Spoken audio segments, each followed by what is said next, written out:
Well, hello and welcome to section 9.3 of early onset gender dysphoria. This is broken down into two sections. It's just too long for the video to do it in one, so I apologize for that. This is a study guide that goes along with Transgender Ideology and Gender Dysphoria, a Catholic Response. So if you'd like a copy of this book, there's a link down below. I think it's very helpful and it goes into far more detail than these videos do. So when we look at gender dysphoria, this question of early onset gender dysphoria in youth, the DSM, right, the Diagnostic and Statistical Manual for Mental Health, right, diagnosis, the most recent one, has its own set of criteria for gender dysphoria in youth, right? So that's helpful that it's not based on subjective standards of what I'm talking about. This is the DSM standard. So by gender dysphoria in youth, we're talking about an intense want to be the opposite sex or persistence that he is the opposite gender, right? So this, again, very much like the adult one, is dealing with levels of concupiscence, right? It's the intense want, right, or the desire, right? So it starts with desire. Boys who are born males have a prevalence towards cross-dressing or wearing clothing that is seemingly more feminine. Girls who are born as females prefer dressing in what would be considered men's clothing and are powerfully opposed to dressing in their regular female apparel. So this is dealing a lot with gender stereotypes, right, in some ways, right? There's no such thing truly as men's clothing and women's clothing, unless you're talking about a bra, because it's kind of useless for somebody who doesn't have breasts, but otherwise we're talking about fairly gender expression based on social stereotypes. Number 3, when it comes to creative play or makeup games, the child has a desire to be in the other gender role, right? So creative play and making up games, again, this is often a matter of social stereotype rather than anything intrinsic. There could be, the throwing, launching battles off the top of the dollhouse, the gender-neutral dollhouse versus playing house. There could be something innate here, but it's also can be social stereotype. Just a boy playing with a doll, doesn't necessarily mean that he's a woman. He could just be a very good father someday, right? Because it takes two to have children and it takes two to raise children. So these aren't always so cut and dry, right? And we have female soldiers, right? So that little girls like to play with soldier stuff doesn't necessarily mean anything, right? The child would rather play with toys or be included in activities that are usually deemed appropriate for the opposite sex. Again, we're talking a lot of social stereotypes, right? What do we consider feminine, right? Baking, well, there are many male bakers, famous male bakers, right? House cleaning, plenty of men who do house cleaning, right? So a lot of this is social stereotypes again. He chooses to play with children of the opposite sex. Again, not necessarily anything very definitive, right? I know when I was growing up, I preferred to sit at the girls' table that had more girls at it at the lunch table than boys, just because more of my friends were girls, but I'm not transgender, so it's not necessarily definitive of anything, right? Boys will refuse to play with toys that are considered those of the that usually are for boys, and girls rebuff games and toys that are generally meant for females. Again, this is more social stereotypes than anything. The child will have intense dismay for their sexual parts of their body. Now, this is an interesting one because as children children should really not be overly aware of the sexual parts of their body. It's kind of stereotypical, that little girls don't know what boys have, and little boys don't know what girls have. And when they, somebody tells them, usually another classmate or something like that, they think that it is crazy or strange, or they tell their parents, boys have penises and girls have vaginas, right? They're usually kind of fascinated by this, but the idea that they are have an intense dismay for it would perhaps be a sign of some type of inappropriate sexual behavior has occurred with that child, rather than as a sign of transgender. He wants the primary, secondary sex features that are equal to the experienced of the opposite gender, right? So, again, a bit tough, I guess. I can't imagine little boys saying they want to have breasts and vaginas, and little girls saying they want to have penises would be normal sexual behavior regardless, right? It's not really the type of conversations that young children should be having in general, right? Whether positive or negative, kind of a lost innocence, if you ask me. But lastly, the child has extreme anxiety and stress, as well as problems with functioning in social circles, school, and other situations. So that they just have generalized anxiety and stress as a sign that they might have gender dysphoria. So the problem with some of this diagnosing is that it's based very heavily on gender stereotypes more than anything else, right? So the boy is more feminine. He likes to dress in his mother's shoes or something like that, to put on makeup. He hangs around with girls. You could then diagnose from this that the boy is transgender, but he could also be homosexual, or just slightly more effeminate, or he's just a boy using his imagination. A boy that has a lot of sisters might imitate his sisters, right? There might be other factors which are more apparent for why a boy would be acting like this, right? So family dynamics, also sexual abuse or something like that could also be an indication. All of these would be far more likely explanations than that the person has an opposite sex brain. Far more likely, right? And statistically far more likely, right? If you were to say, the person has been born with a oppositely sexed brain, right? If you accept that transmedicalist argument, you would at least, from a psychological perspective, do due diligence and first rule out all the other more obvious options, right? You ask a lot of questions, right? People always say you got to listen to the kid. You do have to listen, right? And you have to ask questions, and you have to try to get to see what is the root of the matter, right? There might be a very reasonable explanation that points to the root of the matter. Listening does not mean just because they are saying it that they have properly diagnosed the issue as an 8-year-old child, right? 8-year-old children are not great at diagnosing their psychological disorders, right, or psychological trauma. This is for therapists to do, right? But it should come with appropriate amounts of due diligence, right? This is a very important part.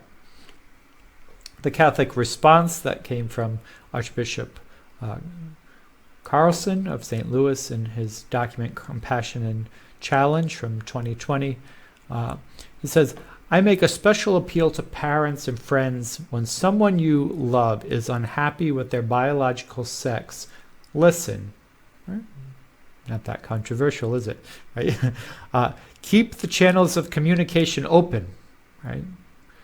We can sympathize with their feelings without capitulating to their desires. It's important not to leave them feeling alone, right? And this ties very well into the last section, 9.2 of unsupported youth. Right? This is exactly what I had been saying over again. Like, listen, keep communication open, sympathize. It doesn't mean you have to jump all on board, right?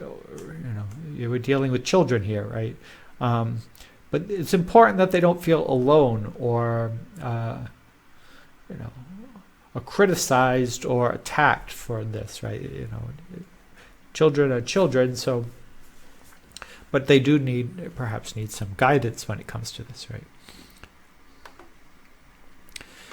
A reason why we might also be skeptical or cautious with this is because of desisting, right? With early onset, there's late onset gender dysphoria. I'm talking about early onset gender dysphoria. And really the DSM is talking about early onset gender dysphoria because they're talking about youth, right? 15, 16 years old, you would just be able to use the regular DSM. We're talking about for children, so this is the DSM for youth would be more appropriate for young kids. There's a big issue with desisting, which desisting means stopping, right? To stop having gender dysphoria, right? Will the gender dysphoria go away, right? That's a good question. There's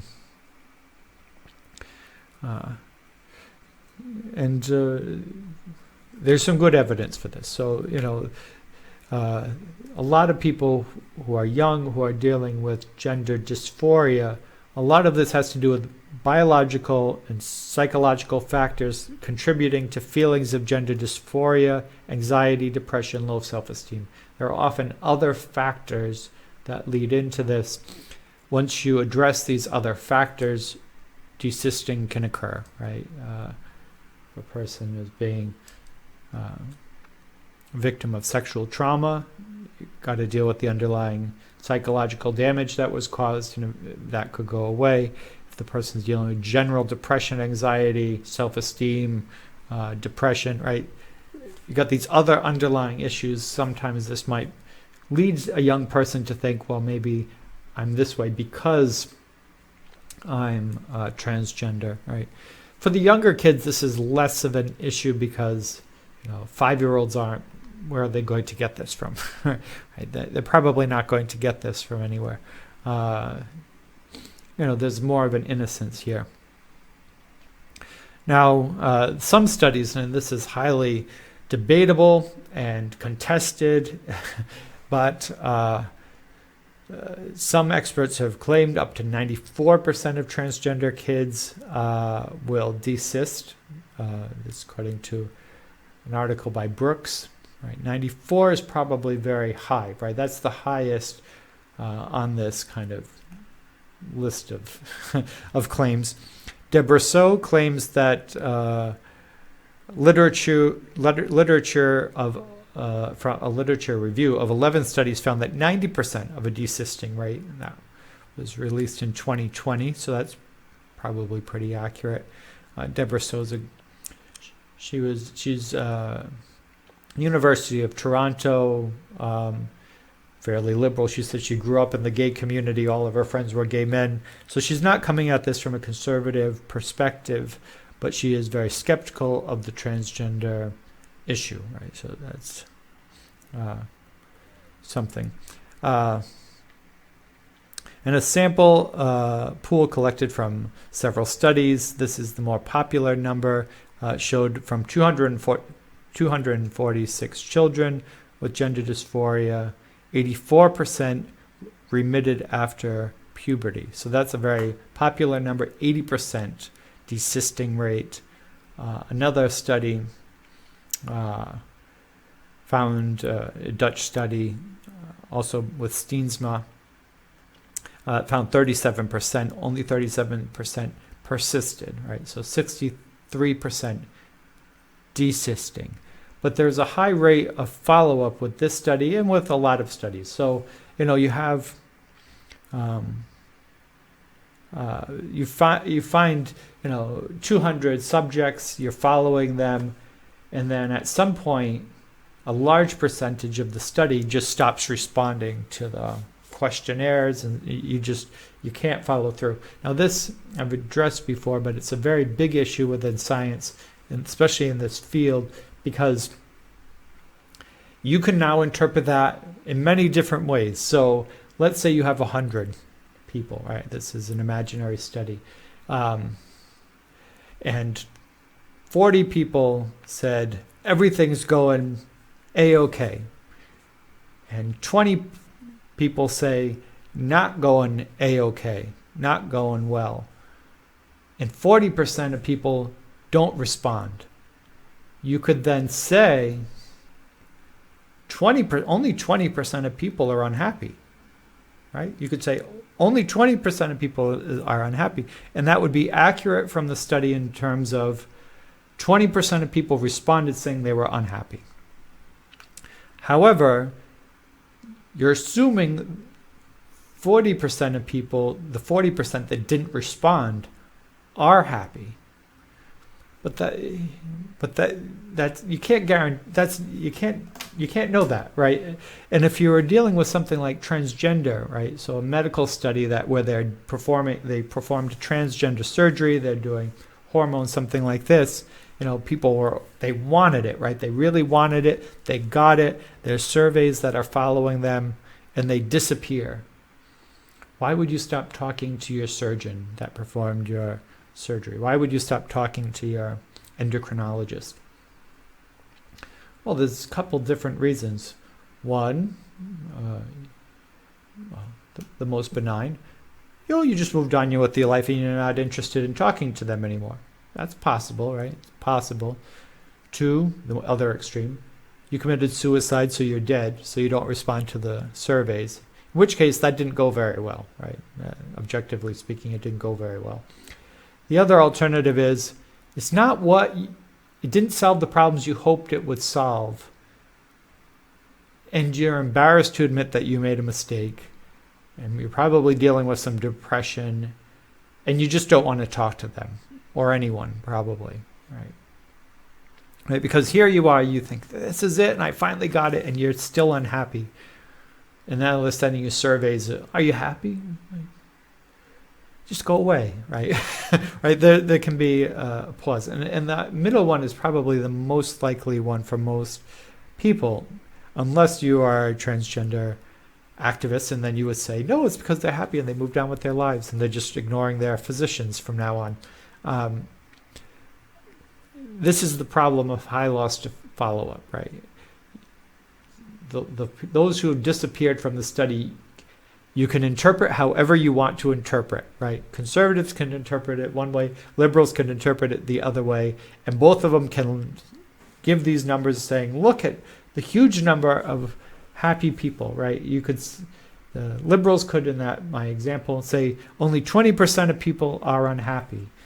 And the conservatives could say 80% of people desisted, or 60% of people desisted. Well, is it 60% desisted, or is it 20% who are unhappy? Right? These are very big differences in numbers, right? Which is why the Swedish study, the Digen study, is so important, because there is no loss to follow-up, because they have nationalized health care and they just look at the raw data of who has persisted and who hasn't, and there's no loss to follow-up. That's why that study is so important.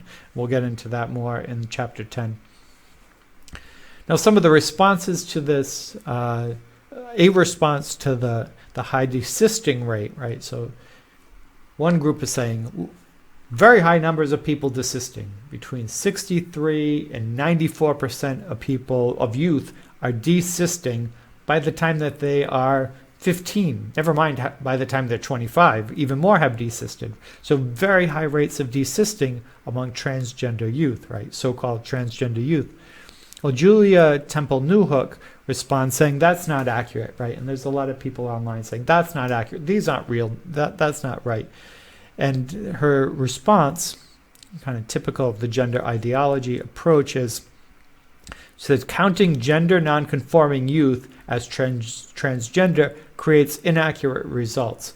Now, this is probably very true, right? So that all of the children who are called transgender, who are being diagnosed gender dysphoric, some of those are just gender nonconforming youth, right? That's what Julia Temple Newhook is saying. Some of them aren't transgender. They're just gender nonconforming, and parents have rushed them into this, and doctors have diagnosed them, but it's not accurate, right? That's what she's saying. Well, I would agree, right? I would agree with that statement. The problem with it is clearly we are not properly diagnosing gender dysphoria in youth. Either that or gender dysphoria does not have anything to do ultimately with who is going to be transgender, right? Presumably those who are transgender probably have had gender dysphoria as youth, but not necessarily, right? But this, again, another problem with this is if you're going to rush to medicalize treatment for transgender youth, right? If you're willing to do hormone blockers on 10-year-old boys,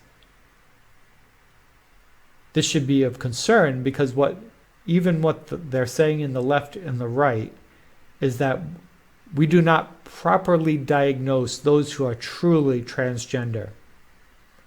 Okay. If we're not properly diagnosing youth who are properly transgender, we should not be medicalizing treatments when we are not very good at identifying transgender people, especially if you're saying, 94% are desisting, 90% are desisting. You're talking about you're misdiagnosing most, right? If you're misdiagnosing most, you should not be medicalizing treatment when you are terrible at determining who is truly transgender, right? Many are gender nonconforming, and that's it. And they can grow out of it, or they can, integrate it into who they are, but it doesn't mean they're transgender, right? So there can be common ground there on that one. The next one is the surveys are theoretically flawed because his principle, and he's talking about Thomas Steensma, assumes sex is binary and sexual identity should be stable. Well, this is just a talking point of ideology, right? You're saying, sex is non-binary. Well, then nobody's transgender, right? If that's really your point, is that sexuality changes, sexual identity changes. If that's true, you should not medicalize anyone, right? How could you ever justify endocrinologists and surgeons getting involved in this if sexual identity is fluid and it changes and it's not binary? Well, then there is no transgender anymore, right? From this ideology. And thirdly, the study does not respect children's autonomy and harms transgender people.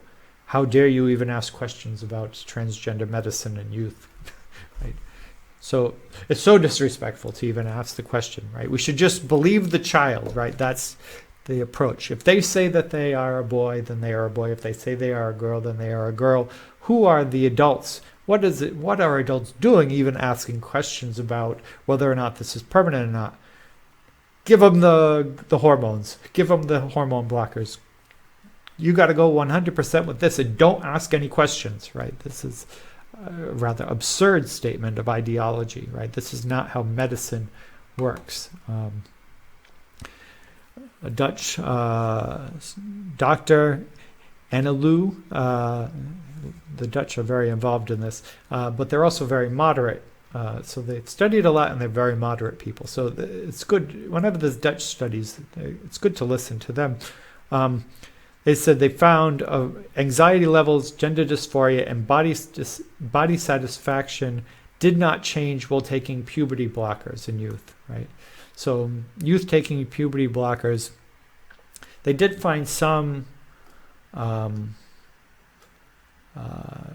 successes in this, right? I don't want to deny it. They did find some successes, although long-term follow-up has not been done, right? There's no, you give a kid a hormone blocker and 6 months later they say they're happy and everything's going great. Well, 6 months isn't really a good determination, right? Let's see when they're 25, if you're talking about a 13-year-old. Let's see when they're 18 or 20, right? And a couple months or a year or two isn't very long follow-ups, right? But even in the best case scenario, the study found anxiety levels, gender dysphoria, and body satisfaction did not change while taking puberty blockers. Then the question is, what is the point, right?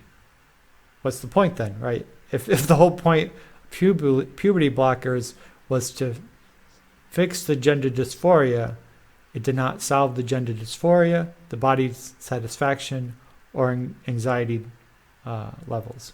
So it makes it very suspect of why you would do it to begin with.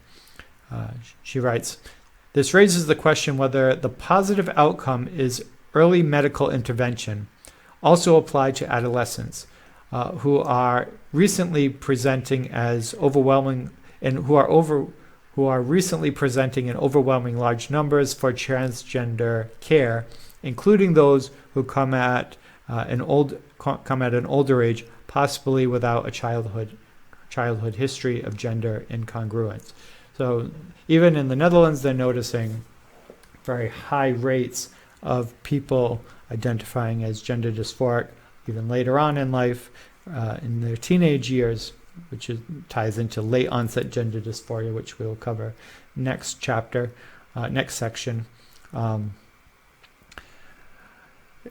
They had gone up something like threefold as well. They went from like 100 or 200 a year to 750 and a several-year waiting list for transgender surgeries for treatments for youth. But saying we don't even see a lot of cases from early. People are coming to us for treatment who never even showed early signs of this. The Tavistock is the UK Centre for Transgender Surgeries, right? They have a universal healthcare system there, so people get their gender treatment all at the Tavistock, right? And good thing is it's all centralized and you can keep better data in some ways. But a 2015 study from the Tavistock said after a year of puberty blockers, there was significant increase found in those answering the statement, I deliberately tried to hurt or kill myself. So a year after taking the puberty blockers, there had been an increase in the amount of youth who were on the puberty blockers who tried to kill themselves or hurt themselves. Right? Another sign that the puberty blockers did not solve the underlying issue. Right? He said, Yet once young people begin transitioning, they continue either because they are content with the change or hope that the future treatment may relieve dysphoria. This is the underlying problem with the medicalized treatment for transgender youth and for adults even, really. Right? If you say, okay, I'm feeling gender dysphoric, I'm feeling transgender, I think I want to go down this road. So you say, okay, let's change your name and we'll change your pronouns to the opposite, right? Okay, yeah. How do you feel? Well, still not great, right? I want to, dress like a female and I want to be received as a female. Okay, do that. How do you feel?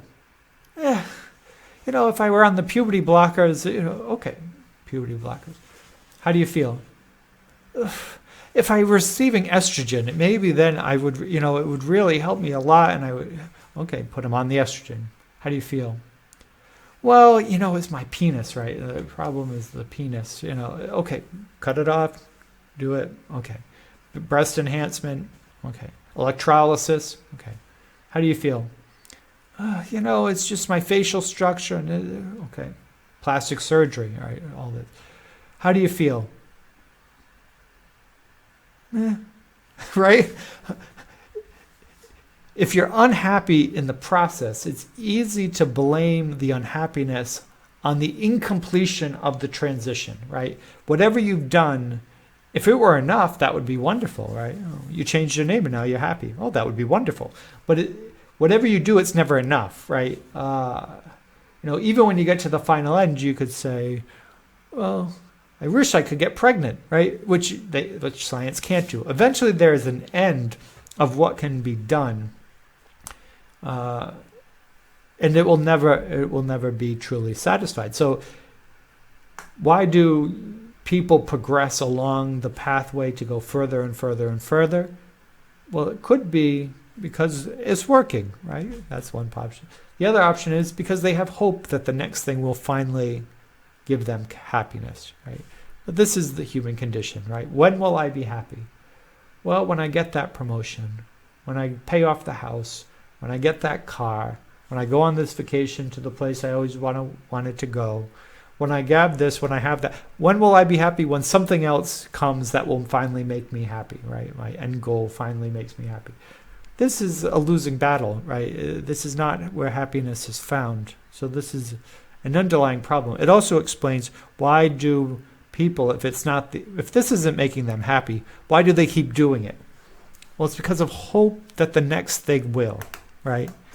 There's hope that the next step will. Now, Gary Butler, now I want to point out, he's a doctor, pediatrics, adolescent medicine, and endocrinology at University College in London. You can always find a doctor who's a nutcase, who will say anything. And you have to be careful with these studies not to pick a nutcase as your proof, right? Because you can find somebody who can say anything, right? But Gary Butler is very, very highly esteemed and well respected as a doctor. Very highly respected. Even 2020, he's won awards. He's top of his field, right? Very well respected.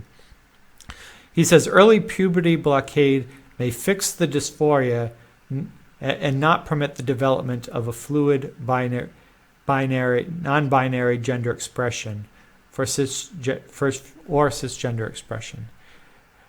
He says it may fix it into place. I should have taken a better quote how it cut it.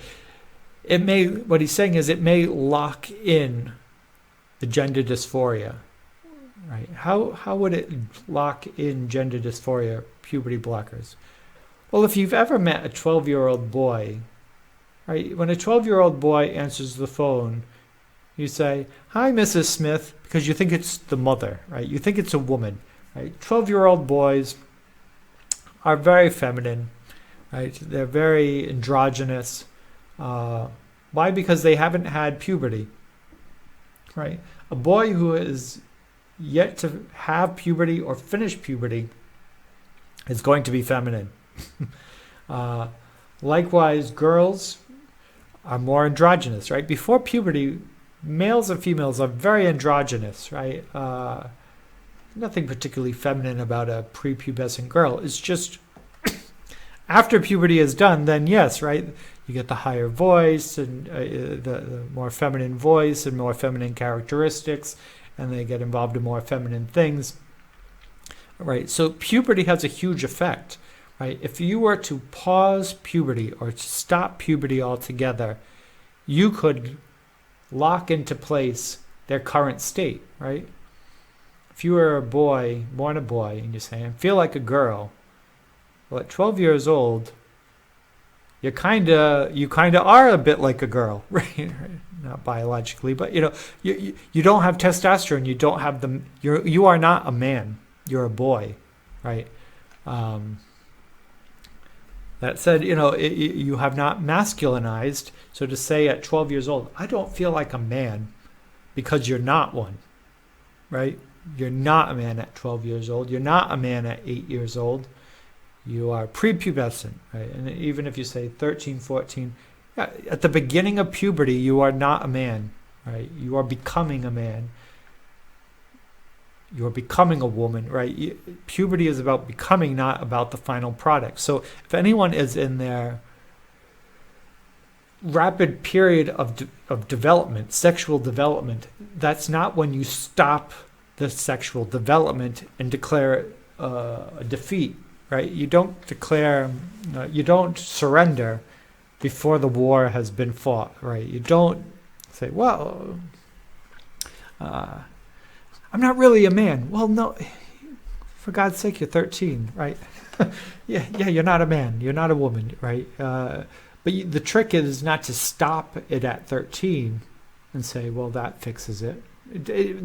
Stopping yourself at 13 fixes nothing, right? Fully masculinize your body, which includes your brain, with testosterone or estrogen, and then see, right, when the process is complete.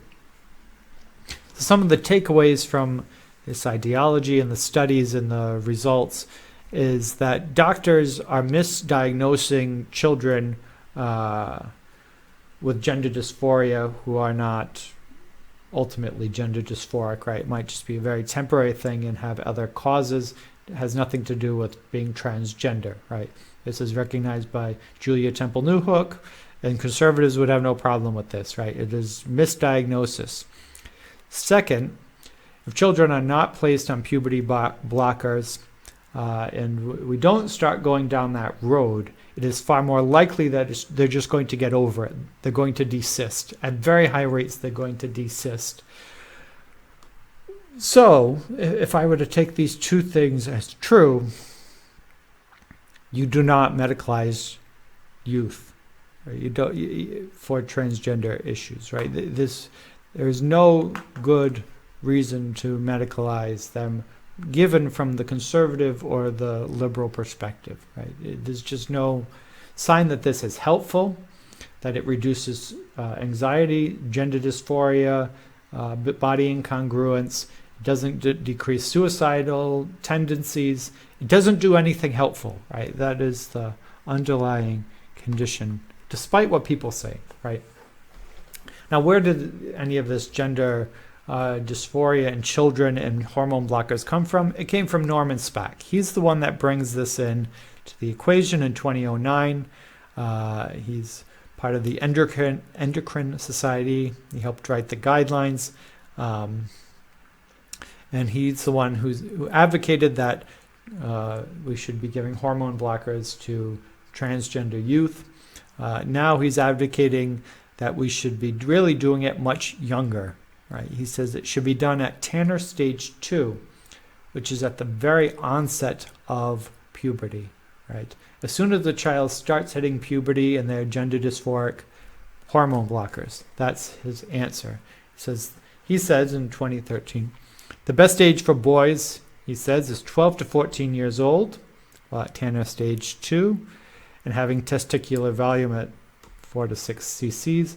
Girls should become younger at 10 to 12 years in Tanner stage 2 at the beginning of breast development.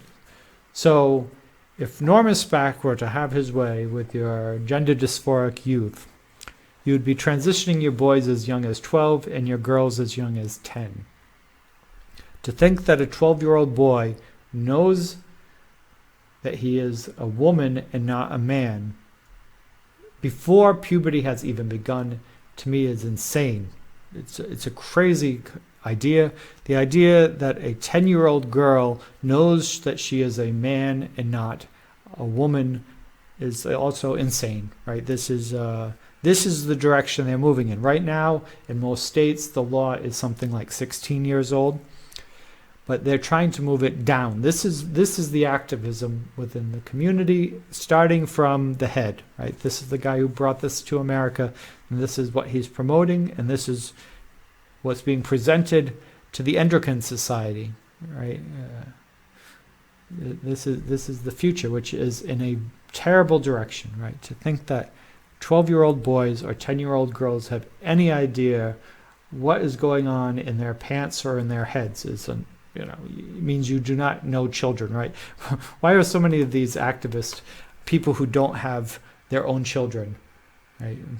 Because anyone who has a 12-year-old boy knows you can't listen to what they're saying, right? Or a 10-year-old girl, they're all messed up in the head, right? And as puberty goes on, it gets worse, and then all of a sudden they come out on the other side and they're a human being again. But puberty is it's a chaotic time, and you can't take. They don't know what's going on, right? They don't know what's going on in their bodies. Another important element in this is Dr. Guiman, which you might remember from the end of chapter 9. He was the last study I did, the one that found evidence of elements of brain structures that are more similar to that of transgender brain as a grouping, right? So not a conservative, a medicine person who's probably has the most important study in the last 20 years in terms of transgender brain studies, right? Very well respected, very important. He says, in these cases, talking about transgender people, hormones at puberty might act in two ways. One would be directly on the brain, affecting the cortical development, and the other would be to guide the development of the secondary sex characteristics that in turn be perceived as congruent because the brain changes that take place at this age, right? So what happens at puberty? Yeah, we develop breast or hair, if you're a man, hair on your body, muscle, right? The difference between a 12-year-old boy and an 18-year-old boy is very different. The difference between a 10-year-old girl and an 18-year-old girl is very different, right? We can very clearly see the physical transformation which has taken place during puberty, right? Very apparent, right? Hugely different. Well, all of these changes in the body are also changes going on in the brain, which is a part of the body, right? Your body is being flooded with testosterone or estrogen, which is why your voice is changing and your skin's getting greasy and all these things, right? Well, this testosterone and estrogen is also flooding the brain and leading to the final crystallization of the brain, particularly in terms of gender identity, right? Gender, in terms of our sex, in terms of our who we are, right? A young boy that's afraid of everything, and then he joins the army, and he's a tough guy, right? He's tough, and a lot happens in a very short amount of time, right? 4 years doesn't affect you very much between 40 and 44. Has a huge difference between 12 and 16, right? Gender activists like Bryn Tannehill, who's male to female, transgender, says doctors are prescribing drugs which block the onset of puberty to give a child's brain time to mature and to see how their gender identity solidifies. This is the common approach that's taken by a lot of gender activists. Just take the hormone blockers to give the child time to develop and to figure out if they're male or female, right? Give it time to the brain to mature, right? That's the term, the brain to mature. This is an insane talk by somebody who knows nothing about science, right? This is a very ignorant point of view. This is like saying, well, you don't want to burn the bread, so put the dough in the oven, but don't turn on the heat. Come back in an hour and see if it's burned. Well, is the bread going to burn in an hour if you haven't turned the oven on? No. Why? Because time doesn't cook the bread. Heat cooks the bread, right? Time doesn't mature the brain. It doesn't mature the person. Testosterone and estrogen do. If you shut off the testosterone and estrogen, it's like turning off the heat in the oven. What's going to happen to that dough? Nothing. What's going to happen to the brain? Nothing. Right? That's the whole point. You've shut off the change mechanism. You shut off the thing that will further masculinize or feminize the brain. Therefore, you can't say, well, look, I still feel that way. Yeah, because you've paused change. You have stopped the body's ability to change and to mature, right? So the idea that you give it time and the brain will mature, it will not mature any more than that. Dough in the oven will cook with the heat off, right? It's just not going to happen. Okay, so this is going to be part 2 because this one has already gone 44 minutes and this is only about halfway through section 9.3. So for the next step, come back and I will have section 9.3 part 2. Okay, have a great rest of your day.